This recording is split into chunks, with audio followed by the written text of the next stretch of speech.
আমি ফুলকপি। আমার উপকারিতা জানো?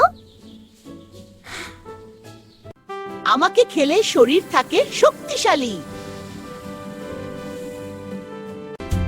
আমি তোমার মস্তিষ্ক ভালো রাখতে সাহায্য করি। আমি হৃদয়ের স্বাস্থ্যের জন্য খুব উপকারী। আমি হজম শক্তি বাড়াতে সাহায্য করি। আমাকে খেলে ত্বকও থাকে সুন্দর। আমি শরীরের রোগ প্রতিরোধ ক্ষমতা বাড়াই। ওজন কমাতেও আমি অনেক সাহায্য করি। তাই আমাকে নিয়মিত খেতে ভুলবে না। ভিডিওটি ভালো লাগলে লাইক, কমেন্ট ও সাবস্ক্রাইব করো।